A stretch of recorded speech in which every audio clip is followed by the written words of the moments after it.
Welcome back, everybody, to Zero to Hero, the improper way. Today we got a little treat, a little something different.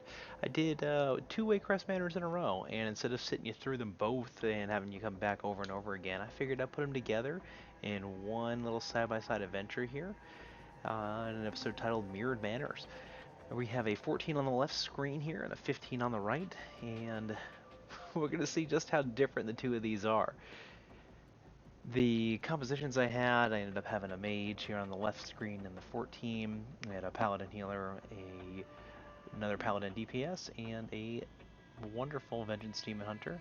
On the right hand side, we had a 15, or for the 15, we had ourselves a paladin tank, the druid healer, the shaman healer, a druid DPS, and then a shaman DPS. He's an elemental, actually. So I wanted to see, it'd be a little interesting to put them side by side in a comparison and see exactly how far we got through everything and how fast it was in comparison. And as we can see, we had our first death here on the 14. So interesting there, because the 14 I'm running with, the players there are a little over geared in comparison to the 15 on the right hand side, where we're not quite in that spot. The 14 though, the tank is a little zealous, as I've died now twice in the very beginning, as well as some of our other patrons. So it's an interesting to see when you have those overgeared players that are running through and pulling everything, that they actually can be detrimental to you and your gear score and how well you're doing. But at the end of this, we're also going to go through and we're going to identify, where we did well as far as damage goes, and if we can even keep up with everybody and the two of them. So we're about neck and neck right now. We're still in the same first hallway. We've destroyed everything in the first two rooms. Kind of looks a little cluttered on screen, and I might have to zoom in a little bit in the future and get rid of some of that, just especially if I'm going to do anything like this and mirror them side by side. But if you're liking it or not liking it, and kind of makes you sick or something, you let me know. Just throw a comment down there and tell me how you're feeling, and we'll definitely get to those. But we're getting into the first boss room here on both. It looks like we've got ourselves an LOS on the 14, trying to get everybody into one spot to take them down, whereas on the right-hand side of the 15, we're just taking them in the open. Doesn't matter too much right here at this level. I believe the 14, we pulled both packs of frogs and little minion guys and destroyed them, whereas the 15, we took them one at a time. Again, dealer's choice, doesn't really matter either way. I'm excited though in the upcoming videos to get out of these tangles and get into some new affixes and have some higher level keys where we can focus one at a time, and how fast we can clear some of those dungeons. So on to the first boss here on the 14 and our 15. We're actually neck and neck, it seems. It seems though that I was the one who got mind controlled there on the right hand side. They did a good job taking me out pretty fast in the 15, whereas the 14, I believe it was a mage. Looks like actually the entanglement is on the same type of timer, as it just keeps going through and getting us almost evenly on both of the screens. It's almost neck and neck, even with the outgearing portions. Looks like though we're doing a little more damage on the left hand side of the 14. It might be because it's a level easier, or it could definitely be the gear. As we switch between the two of these, we're going to go and look at some of the damage meters as well and see where we were and how we fare, especially there at the end. Same build in both. Just happened to be running through these keystones with Waycrest Manor. I wanted to get the trinkets. I wanted to finally throw out there, especially because I'm a hybrid class where I can use both the ring and the trinket together, the harmonious box, see if that would be any better, or if I could get another caged horror or something like that, or the vessel. See if I can get some extra damage. The 14, we have now completed the boss, and the 15, we are still working on him. So we're going to zoom back out here. Looks like I'm on top of the damage here. Looks as if our Feral Druid isn't doing so well. Luckily, though, I was able to get in some good hits, but it seems that we're just droning on, as we've already completed the boss in the 14, and the 15 we've just got through halfway. Now, here, as you can tell, my silence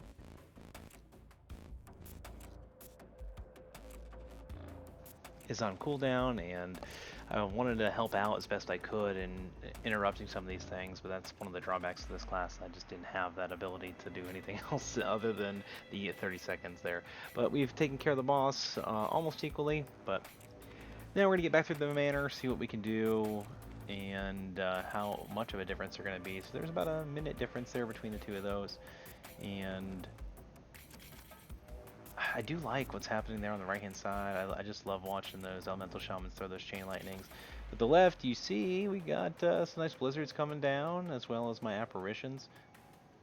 And I think if it's anything like the first room, I think our 14 we're going to be pulling way too much, and I have a feeling some deaths are coming.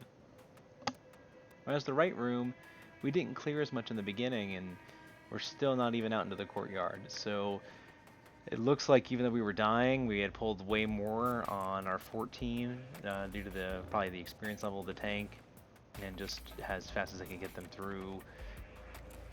And the right side, we're just trugging along. A couple less deaths, but not nearly as quick.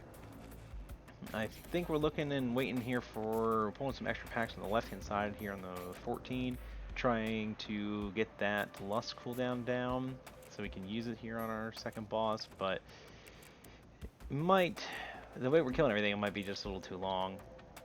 One thing, if you just looked at the right-hand screen a second ago, there was a defined star usage. I do tend to use that a lot when I'm trying to move around. It does help just get a little extra damage and healing in. It does about 15,000 to 20,000 healing depending on the critical to everybody in its path, and then does the same thing on the way back. It's got a relatively low cooldown, and you can use it while moving. So it's one of those filler skills that can give you an extra little heal, a little bit extra damage. Nothing that I would just press, but if you have nothing else to do and you need to get yourself walking around, moving around, and doing something, so you're not feeling like you're useless when you have to move out of stuff, especially in the entanglements or in scenarios for bosses where you're dodging skills, it's a good filler spot. It also does help out and give you an extra little bit of heal. Just again happened there on the left side of the screen, gave some extra damage and some healing to the rest of everybody. But we're killing the matron. We're about a pack or so behind now on the left side. Excuse me, on the right side on the 15. Matron's going down pretty well. I'm doing okay with my usage. If you, again, look at the left-hand side of the screen, I am currently saving my Dark Ascension, it appears, whereas on the right-hand side, I had used it beforehand. I think I learned from my last experience, and that Matron can be a big old pain, and it's good to combo those, but I know that we're getting so close to the boss. Probably the Mindbender and the Dark Ascension combo would be the better option. As we're going to enter the boss fight here on the left, we're still one pack behind on the right. Not too big of a deal, but we're getting our combos in, as we've been talking about. We have our Mindbender there on the left, going in with a Dark Ascension, followed by our Mind Games, and I still have that bad habit here of throwing down a Shadow Crash when I have those max stacks instead of taking advantage of that Shadow Word Pain at the 200% increase. I want to say it doesn't matter too much, but it does. It can definitely give you that nice single target DPS. It really helps get that through. I do recommend throwing a Vampiric Touch in first so that you don't overlap them. From what I've been looking is if you throw the Vampiric Touch up and you've used the 200% increase for the Shadow Word Pain, it'll overlap the last usage that you did when you have the combo through our talent points, where it applies the Shadow Word Pain on top of the Vampiric Touch. Looks like we're catching back up on the right side, except we're really slow, because we still haven't killed the freaking matron, and we're about to finish this boss. The boss is now down. Goodbye, Goliath, and hello, 15. And I think we can see why. Looks like 40% of the extra damage was from me. Maybe I got my rotation down a little bit faster, or the gear really does make a difference between the two. Well, let's get a nice clean focus on this one. We got the elemental blasts coming in from the shaman, looking good. I love that flashy style. Here I could have thrown a divine star, but I had an insta cast, and I also want to throw a shield on myself so I can hopefully not be the one targeted by those sharp soul thorns. We're up to 10 stacks of Soul Harvest on the boss. Can be detrimental, especially when you're running Tyrannical. Now this is a good time though to get that Void Torrent in. A full channel Void Torrent did a ton of damage, keeping me on top. I did get stunned. Hopefully I get some help. No one's helping me, so I'm going to hopefully hit this dispersion here in a second, save myself. Man, I'm flashing red all over the place. I was really hoping that they would come and help me out a little faster. Took them quite a long time, eating up my damage there and doing a lot of damage to myself. So throwing a Vampiric Touch to catch and back up, trying to help out with the healing, and of course I'm stunned again. So ping yourself. It's a good new feature in here. Throw that skill on, make sure people know to come help you. And once you get that in there, we've got a little bit of Vampiric Touch left. Well, not anymore. So we basically lost our Vampiric Touch, and unfortunately it didn't help out too much with the healing. So we're just going to continue blasting away, keeping ourselves on top. The Druid's actually doing a little better here, and stunned again. Good. I just love it. I love being stunned. You know, just fire blast me. You know what? Just throw some lava bursts at me. Hopefully, take me out. Luckily, though, I'm a Murloc here. Murloc's got a little more resilience. That did save me some trouble. Had I not used that magical Merc Morpher toy, maybe I would have been stuck behind and been stuck in there a little less. But it's hard to catch a Murloc. You know, they're pretty crafty, especially when they run away screaming. And the fourth time I have been stunned. My goodness, what a waste of life as I stare at the ground. Oh my goodness, might as well not even be a part of it. But even with that, I'm still running on top. I think that does help with having a bunch of dots going through. The Goliath's almost dead. Got a couple of our tendrils didn't throw in there. So finally, not me. That's amazing. Thank you so much, game, for saving me the stress of freaking out. Now that we finish that, let's get into the extra courtyard parts. This is a great spot to throw in all your skills and watch the numbers go up. You can pad a lot of damage here, but you also have to be very careful, especially if you're a ranged DPS. If you stand far away like I'm doing, there's some leapers, and those leapers are going to come at you and get you. The other hand is if you get the fine gentleman with the dinner bells and you stand too close inside their circle, they'll ring that little dinner bell and hurt your ears to the point where you'll be silenced and you won't be able to do much else to help you out or do really anything at that point. So we're about even now as as I matched up all the gameplay. So it does look like we're doing better. We're getting in some good keys here. Apparently somebody is sorry here. Oh, they're telling us to stay. They're having some issues with some people listening. So as you can tell, the coordination of the group on the left versus the one on the right is a little different. I believe the ones on the left, though, they maybe have been a pre-made group for each other and known each other and just helped and invited me along, which was very kind of them. So we're going to finish this up and get into the next boss here in just a couple minutes. I think this is probably one of the more agonizing parts. While it's fun to get through and watch all the nice numbers go flying up, it can be a pain in the butt when you're having to sit out there and wait for the tank to come do something. You just twiddling your thumbs. Now, luckily, we all decided here on the 14th to just run inside the door and hope for the best. Not generally a good thing, especially when your camera gets all jacked up.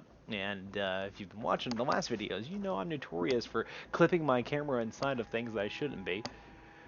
But we're going to watch these lightning bolt fires here on 14 and not get caught in those from the sky as I stand in one in the middle of my speech. Amazing.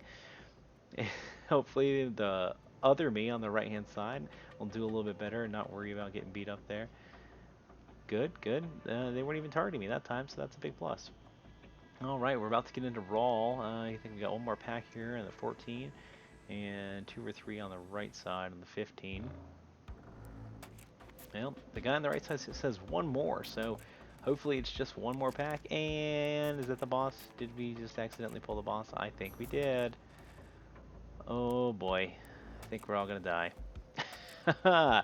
That could be part of the reason why we struggled here on the 15, is we're pulling things we shouldn't be, aka the boss that stands still. And if you guys don't know, I'm sure you do by now, but if no one is in melee range, he attacks everybody and devours their souls. So, while the 15 regroups, the 14's about to go into the boss. I think we're just gonna do a quick rebuff here. And as the 15 runs back, let's focus ourselves on the left side of the screen here in the 14.